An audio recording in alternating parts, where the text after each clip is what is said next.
नमस्कार सभी श्रोताओं से मेरा सादर वंदन।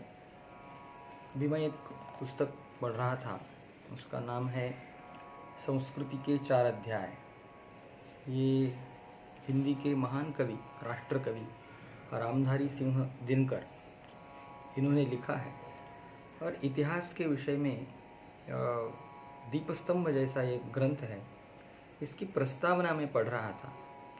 इस प्रस्तावना को भारत के पहले प्रधानमंत्री पंडित जवाहरलाल नेहरू ने लिखा है। मैं वैसा हिंदी भाषा साहित्य का छात्र नहीं रहा हूँ, लेकिन हिंदी भाषा के प्रति मेरा लगाव रहा है। तो ये मेरा पहला ही हिंदी में रिकॉर्ड किया हुआ वीडियो है। इसमें इसका मैंने थोड़ा अध्ययन किया कि रामधारी सिंह दिनकर जो हिंदी के बड़े कवि रहे, उन्होंने संस्कृति के 4 अध्याय नाम का जो ग्रंथ लिखा है। इसमें हमारी संस्कृति के जो विचारधारा है, उसकी परिभाषा, उसको चिन्हित किया है। लेकिन उस ग्रंथ को जो प्रस्तावना लिखी है वो नेहरू जी ने लिखी है। उस प्रस्तावना को मैं आज प्रकट वाचन के रूप में आपके सामने पढ़ना चाहता हूँ। हिंदी का ये मेरा पहला प्रकट वाचन है। देखेंगे, ये पुस्तक बहुत ही महत्वपूर्ण है भारतीय संस्कृति समझने के लिए, और नेहरू जी ने इसकी प्रस्तावना लिखी है। तो इस प्रस्ताव में कई अंश ऐसे भी लिखे हैं जिसमें थोड़ी सी टीका टिप्पणी और अभी भी मतभेद है विद्वानों में। जैसे कि आर्य सिद्धांत जो है, आर्य बाहर से आए, ऐसा जो सिद्धांत पाश्चात्यों ने चलाया, और वही सिद्धांतों का विचार ध्यान में रखते हुए हमारे एतद्देशीय अभ्यासकों ने भी वही विषय को बार बार दोहराया है। और इस प्रस्तावना में वो विषय बहुत बार आता है, लेकिन अन्य कुछ विषय है जिसके ऊपर नेहरू ने प्रकाश डाला है। तो देखेंगे प्रस्तावना।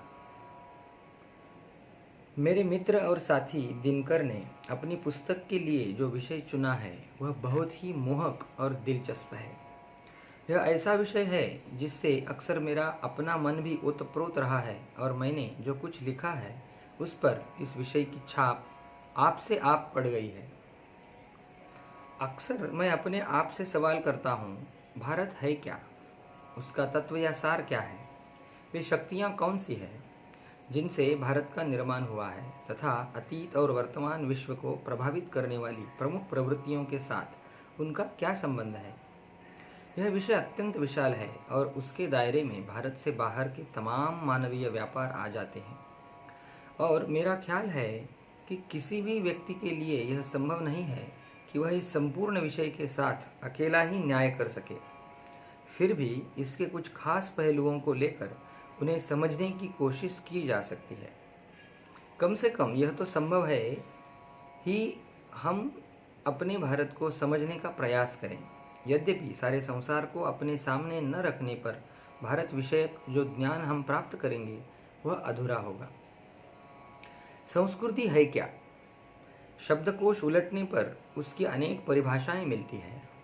एक बड़े लेखक का कहना है कि संसार भर में जो भी सर्वोत्तम बातें जानी या कही गई है, उनसे अपने आप को परिचित करना संस्कृति है। एक दूसरी परिभाषा में यह कहा गया है कि संस्कृति शारीरिक या मानसिक शक्तियों का प्रशिक्षण, दृढ़ीकरण या विकास अथवा उससे उत्पन्न अवस्था है। यह मन, आचार अथवा रुचियों की परिष्कृति या शुद्धि है। यह सभ्यता का भीतर से प्रकाशित हो उठना है। इस अर्थ में संस्कृति कुछ ऐसी चीज का नाम हो जाता है जो बुनियादी और अंतर्राष्ट्रीय है। फिर संस्कृति के कुछ राष्ट्रीय पहलू भी होते हैं, और इसमें कोई संदेह नहीं कि अनेक राष्ट्रों ने अपना कुछ विशिष्ट व्यक्तित्व तथा अपने भीतर कुछ खास ढंग के मौलिक गुण विकसित कर लिए हैं। इस नक्शे में भारत का स्थान कहाँ पर है? कुछ लोगों ने हिंदू संस्कृति, मुस्लिम संस्कृति और ईसाई संस्कृति की चर्चा की है। ये नाम मेरी समझ में नहीं आते। यद्यपि यह सच है कि जातियों और राष्ट्रों की संस्कृतियों पर बड़े बड़े धार्मिक आंदोलनों का असर पड़ा है। भारत की ओर देखने पर मुझे लगता है, जैसा कि दिनकर ने भी जोर देकर दिखलाया है, कि भारतीय जनता की संस्कृति का रूप सामासिक है और उसका विकास धीरे धीरे हुआ है। एक और तो इस संस्कृति का मूल आर्यों के से पूर्व मोहनजोदड़ो आदि की सभ्यता तथा द्रविड़ों की महान सभ्यता तक पहुंचता है। दूसरी ओर इस संस्कृति पर आर्यों की बहुत ही गहरी छाप है, जो भारत में मध्य एशिया से आए थे। पीछे चलकर यह संस्कृति उत्तर पश्चिम से आने वाले तथा फिर समुद्र की राह से पश्चिम से आने वाले लोगों से बार बार प्रभावित हुई। इस प्रकार हमारी राष्ट्रीय संस्कृति ने धीरे धीरे बढ़कर अपना आकार ग्रहण किया। इस संस्कृति में समन्वयन तथा नए उपकरणों को पचाकर आत्मसात करने की अद्भुत योग्यता थी। जब तक इसका यह गुण शेष रहा, यह संस्कृति जीवित और गतिशील रही। लेकिन बाद को आकर इसकी गतिशीलता जाती रही, जिससे यह संस्कृति जड़ हो गई और उसके सारे पहलू कमज़ोर पड़ गए। भारत के समग्र इतिहास में हम दो परस्पर विरोधी और प्रतिद्वंद्वी शक्तियों को काम करते देखते हैं। एक तो वह शक्ति है जो बाहरी उपकरणों की पचाकर समन्वय और सामंजस्य पैदा करने की कोशिश करती है, और दूसरी वह जो विभाजन को प्रोत्साहन देती है, जो एक बात को दूसरी से अलग करने की प्रवृत्ति को बढ़ाती है। इसी बलिष्ठ शक्तियों का, जो केवल राजनैतिक ही नहीं, सांस्कृतिक एकता के लिए भी प्रयास कर रही है। लेकिन ऐसी ताकतें भी है जो जीवन में विच्छेद डालती है, जो मनुष्य मनुष्य के बीच भेदभाव को बढ़ावा देती है। अतएव आज हमारे सामने जो प्रश्न है वह केवल सैद्धांतिक नहीं है, उसका संबंध हमारे जीवन की सारी प्रक्रिया से है और उसके समुचित निदान और समाधान पर ही हमारा भविष्य निर्भर करता है। साधारणतः ऐसी समस्याओं को सुलझाने में नेतृत्व देने का काम मनीषी करते हैं, किंतु वे हमारे काम नहीं आए। उनमें से कुछ तो ऐसे हैं जो इस समस्या को स्वरूप को ही नहीं समझते। बाकी लोग हार मान बैठे हैं। वे विफलता बोध से पीड़ित तथा आत्मा के संकट से ग्रस्त हैं और वे जानते ही नहीं कि जिंदगी को किस दिशा की ओर मोड़ना ठीक रहेगा। बहुत से मनीषी मार्क्सवाद और उसकी शाखाओं की ओर आकृष्ट हुए, और इसमें कोई संदेह नहीं कि मार्क्सवाद ने ऐतिहासिक विकास का विश्लेषण उपस्थित करके समस्याओं पर सोचने और उन्हें समझने के काम में हमारी सहायता की। लेकिन आखिर को वह भी संकीर्ण मतवाद बन गया और जीवन की आर्थिक पद्धति के रूप में उसका चाहे जो भी महत्व हो, हमारी बुनियादी शंकाओं का समाधान निकालने में वह भी नाकामयाब है। यह मानना तो ठीक है कि आर्थिक उन्नति जीवन और प्रगति का बुनियादी आधार है, लेकिन जिंदगी वहीं तक खत्म नहीं होती। वह आर्थिक विकास से कहीं ऊंची चीज़ है। इतिहास के अंदर हम दो सिद्धांतों को काम करते देखते हैं। एक तो सत्यता का सिद्धांत है और दूसरा परिवर्तन का। ये दोनों सिद्धांत परस्पर विरोधी से लगते हैं, परंतु ये विरोधी है नहीं। सातत्य के भीतर भी परिवर्तन का अंश है। इसी प्रकार परिवर्तन भी अपने भीतर सातत्य का कुछ अंश लिए रहता है। असल में हमारा ध्यान उन्हीं परिवर्तनों पर जाता है जो हिंसक क्रांतियों का भूकंप के रूप में अचानक फट पड़ते हैं। फिर भी प्रत्येक भूगर्भ शास्त्री यह जानता है कि धरती की सतह में जो बड़े बड़े परिवर्तन होते हैं उनकी चाल बहुत धीमी होती है और भूकंप से होने वाले परिवर्तन उनकी तुलना में अत्यंत तुच्छ समझे जाते हैं। इसी तरह क्रांतियां भी धीरे धीरे होने वाले परिवर्तन और सूक्ष्म रूपांतरण की बहुत लंबी प्रक्रिया का बाहरी प्रमाण मात्र होती हैं। इस दृष्टि से देखने पर स्वयं परिवर्तन एक ऐसी प्रक्रिया है जो परंपरा के आवरण में लगातार चलती रहती है। बाहर से अचल दिखने वाली परंपरा भी यदि जड़ता और मृत्यु का पूरा शिकार नहीं बन गई है, तो धीरे धीरे वह भी परिवर्तित हो जाती है। इतिहास में कभी कभी ऐसा भी समय आता है जब परिवर्तन की प्रक्रिया और उसकी तेजी कुछ अधिक प्रत्यक्ष हो जाती है, लेकिन साधारणतः बाहर से उसकी गति दिखाई नहीं देती। परिवर्तन का बाहरी रूप प्रायः निस्पंद ही दिखता है। जातियां जब आगति की अवस्था में रहती हैं तब उनकी शक्ति दिनों दिन छीजती जाती है, उनकी कमजोरियां बढ़ती जाती हैं। परिणाम यह होता है कि उनकी रचनात्मक कलाओं में और प्रवृत्तियों का क्षय हो जाता है तथा अक्सर वे राजनैतिक दृष्टि से गुलाम भी हो जाती हैं। संभावना यह है कि भारत में संस्कृति के सबसे प्रबल उपकरण आर्यों और आर्यों से पहले के भारतवासियों खासकर द्रविड़ों के मिलन से उत्पन्न हुए। इस मिलन, मिश्रण या समन्वय से एक बहुत बड़ी संस्कृति उत्पन्न हुई जिसका प्रतिनिधित्व हमारी प्राचीन भाषा संस्कृत करती है। संस्कृत और प्राचीन पहलवी ये दोनों भाषाएं एक ही माँ से मध्य एशिया में जन्मी थी, किंतु भारत में आकर संस्कृत ही यहाँ की राष्ट्रभाषा हो गई। यहाँ संस्कृत के विकास में उत्तर और दक्षिण दोनों ने योगदान दिया। सच तो यह है कि आगे चलकर संस्कृत के उत्थान में दक्षिण वालों का अंशदान अत्यंत प्रमुख रहा। संस्कृत हमारी जनता के विचार और धर्म का ही प्रतीक बनी रही, धर्म का ही प्रतीक नहीं बनी, वरना भारत की सांस्कृतिक एकता भी उसी भाषा में साकार हुई। बुद्ध के समय से लेकर अब तक संस्कृत यहाँ की जनता की बोली जाने वाली भाषा कभी नहीं रही, फिर भी सारे भारतवर्ष पर वह अपना प्रचुर प्रभाव डालती ही आई है। कुछ दूसरे प्रभाव भी भारत पहुँचे और उनसे भी विचारों और अभिव्यक्तियों की नई दिशाएं प्राप्त हुई। काफी लंबे इतिहास के अंदर भूगोल ने भारत को जो रूप दिया, उससे वह एक ऐसा देश बन गया जिसके दरवाजे बाहर की ओर से बंद थे। समुद्र और महाशैल हिमालय से घिरा होने के कारण बाहर से किसी का इस देश में आना आसान नहीं था। कई सहस्राब्दियों के भीतर बाहर से लोगों के बड़े बड़े झुंड भारत में आए, किंतु आर्यों के आगमन के बाद से कभी भी ऐसा नहीं हुआ जब बाहरी लोग बहुत बड़ी संख्या में भारत आए हो। ठीक इसके विपरीत एशिया और यूरोप के आर पार मनुष्यों के अपार आगमन और निष्क्रमण होते रहे। एक जाति दूसरी जाति को खदेड़कर वहां खुद बसती रही और इस प्रकार जनसंख्या की बुनावट में बहुत बड़ा परिवर्तन होता रहा। भारत में आर्यों के आगमन के बाद बाहरी लोगों के जो आगमन हुए उनके दायरे बहुत ही सीमित थे। उनका कुछ न कुछ प्रभाव तो पड़ा, किंतु उससे यहाँ की बुनियादी जनसंख्या के स्वरूप में कोई बड़ा परिवर्तन नहीं आया। लेकिन फिर भी याद रखना चाहिए कि ऐसे कुछ परिवर्तन भारत में भी हुए हैं। सीथियन और हून लोग तथा उनके बाद भारत आने वाले कुछ अन्य जातियों के लोग यहाँ आकर राजपूतों की शाखाओं में शामिल हो गए और यह दावा करने लगे कि हम भी प्राचीन भारतवासियों की संतानें हैं।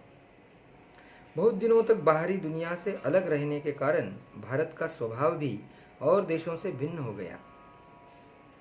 हम ऐसी जाति बन गए जो अपने आप में घिरी रहती। हमारे भीतर कुछ ऐसे रिवाज का चलन हो गया जिन्हें बाहर के लोग न जानते हैं न समझ ही पाते हैं। जाति प्रथा के असंख्य रूप भारत के इसी विचित्र स्वभाव के उदाहरण हैं।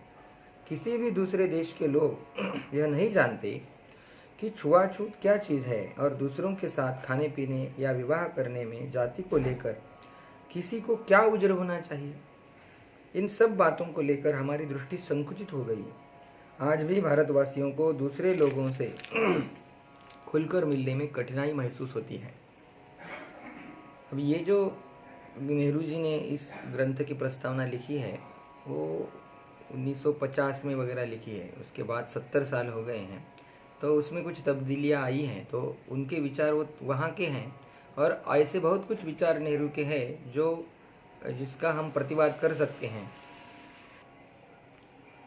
और बाद में ऐसा भी सिद्ध हुआ है जो कि स्वामी विवेकानंद जी ने कहा है कि आर्य बाहर से नहीं आए हैं, वो वहाँ के ही है, भारत के ही है। और द्रविड़ आर्य ये जो वाद प्रतिवाद चला इस विषय में बाहर की भी बहुत रचनाएं चर्चाएं हुई है। लेकिन नेहरू क्या इस विषय में कहते हैं ये हम पढ़ना चाह रहे हैं। यही नहीं, जब भारतवासी भारत से बाहर जाते हैं तब वहाँ भी एक जाति के लोग दूसरी जाति के लोगों से अलग रहना चाहते हैं। हम में से बहुत लोग इन सारी बातों को स्वयं सिद्ध मानते हैं और हम यह समझ भी नहीं पाते हैं कि इन बातों से दूसरे देश वालों को कितना आश्चर्य होता है, उनकी भावना को कैसी ठेस पहुंचती है। भारत में दोनों बातें एक साथ बढ़ी। एक और विचारों और सिद्धांतों में हमने अधिक से अधिक उदार और सहिष्णु होने का दावा किया। दूसरी ओर हमारे सामाजिक आचार अत्यंत संकीर्ण होते गए।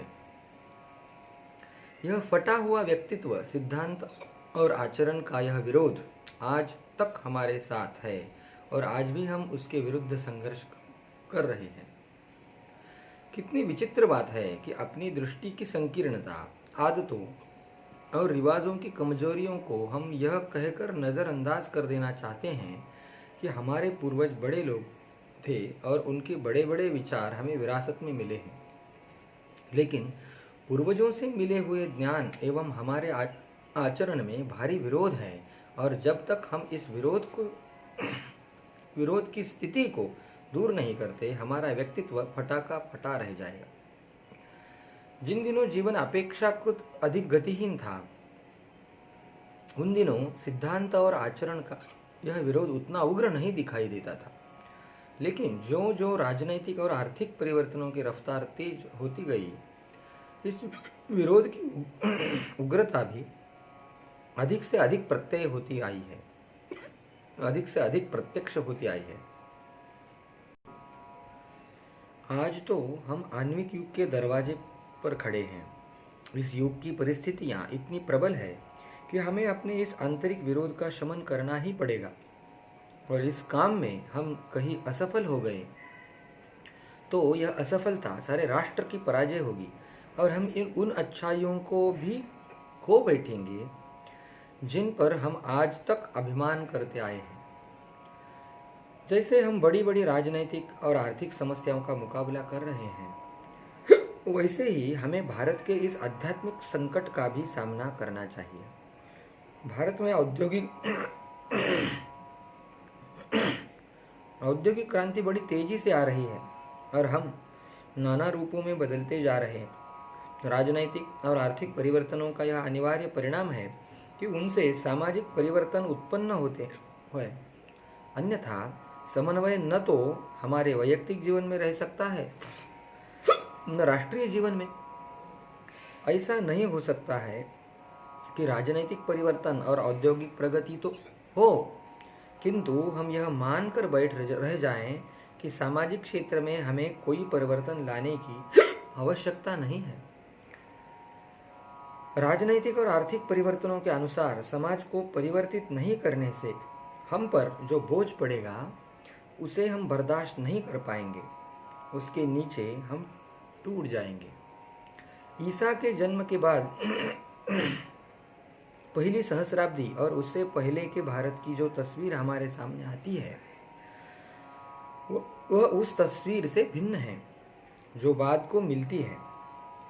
उन दिनों के भारतवासी बड़े मस्त, बड़े जीवंत, बड़े साहसी और जीवन के प्रति अद्भुत उत्साह से युक्त थे तथा अपना संदेश वे विदेशों में दूर दूर तक ले जाते थे। लगता है कि नेहरू जी अब वेद काल में ईसा के जन्म के पहले भारतीय संस्कृति कैसी थी उसके विषय पर बोल रहे हैं। विचारों के क्षेत्र में तो उन्होंने उस ऊंची से ऊंची चोटियों पर अपने कदम रखे और आकाश को चीर डाला।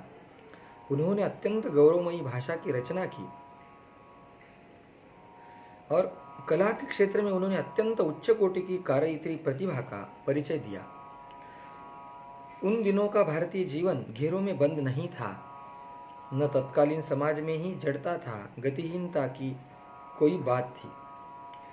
उस समय एक छोर से लेकर दूसरे छोर तक समग्र भारतवर्ष में सांस्कृतिक उत्साह भी लहरें ले रहा था।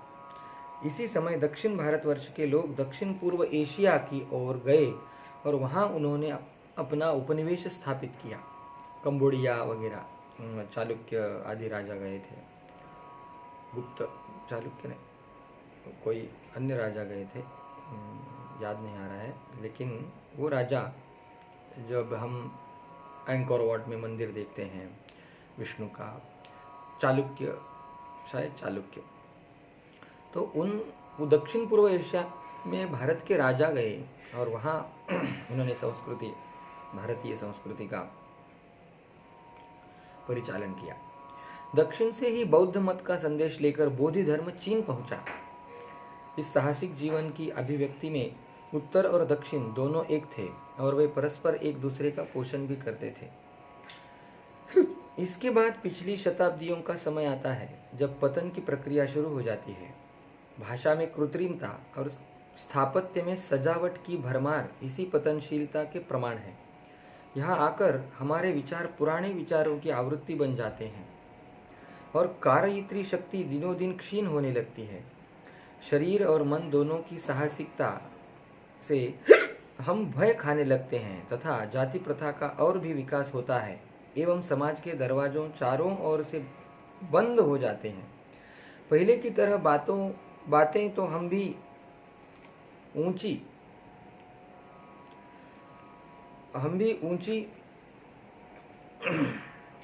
करते हैं, लेकिन हमारा आचरण हमारे विश्वास से भिन्न जाता है। हमारे आचरण की तुलना में हमारे विचार और उद्गार इतने ऊंचे हैं कि उन्हें देखकर आश्चर्य होता है। बातें तो हम शांति और अहिंसा की करते हैं, मगर काम हमारे कुछ और होते हैं।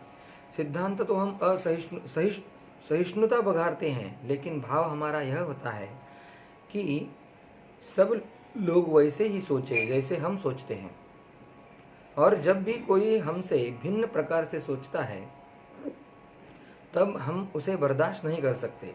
घोषणा तो हमारी यह है कि स्थितप्रज्ञ बनना अर्थात कर्मों के प्रति अनासक्त रहना हमारा आदर्श है, लेकिन काम हमारे बहुत नीचे के धरातल पर चलते हैं और बढ़ती हुई अनुशासनहीनता हमें वैयक्तिक और सामाजिक दोनों ही क्षेत्रों में नीचे ले जाती है। जब पश्चिम के लोग समुद्र के पार से यहाँ आए तब भारत के दरवाजे एक खास दिशा की ओर खुल गए। आधुनिक औद्योगिक सभ्यता बिना किसी शोर गुल के धीरे धीरे इस देश में प्रविष्ट हो गई। नए भावों और नए विचारों ने हम पर हमला किया और हमारे बुद्धिजीवी अंग्रेज बुद्धिजीवियों की तरह सोचने का अभ्यास करने लगे। यह मानसिक आंदोलन, बाहर की ओर वातायन खोलने का यह भाव अपने ढंग पर अच्छा रहा, क्योंकि इससे हम आधुनिक जगत को थोड़ा बहुत समझने लगे। मगर इससे एक दोष भी निकला कि हमारे बुद्धिजीवी जनता से विच्छिन्न हो गए, क्योंकि जनता विचारों की इस नई लहर से अप्रभावित थी। परंपरा से भारत में चिंतन की जो पद्धति चली आ रही थी वह टूट गई। फिर भी कुछ लोग उससे इस ढंग से चिपके रहे जिसमें न तो प्रगति थी, न रचना की नई उद्भावना, और जो पूर्ण रूप से नई परिस्थितियों से असंबद्ध थी। पाश्चात्य विचारों में भारत का जो विश्वास जगा था, अब वह भी हिल रहा है। नतीजा यह है कि हमारे पास न तो पुराने आदर्श हैं न नवीन, और हम बिना यह जाने हुए बहते जा रहे हैं कि हम किधर को या कहाँ जा रहे हैं।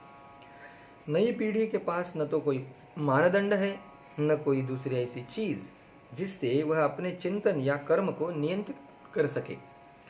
यह खतरे की स्थिति है। अगर इसका अवरोध और सुधार नहीं हुआ तो इससे भयानक परिणाम निकल सकते हैं। हम आर्थिक, राजनैतिक और सामाजिक क्षेत्रों में संक्रांति की अवस्था में गुजर रहे हैं। संभव है यह उसी स्थिति का अनिवार्य परिणाम है, लेकिन आणविक युग में किसी देश को अपना सुधार करने के लिए ज़्यादा मौके नहीं दिए जाएंगे, और इस युग में मौका चूकने का अर्थ सर्वनाश भी हो सकता है। यह संभव है कि संसार में जो बड़ी बड़ी ताकतें काम कर रही है उन्हें हम पूरी तरह न समझ सके, लेकिन इतना तो हमें समझना ही चाहिए कि भारत क्या है और कैसे इस राष्ट्र ने अपने सामाजिक व्यक्तित्व का विकास किया है।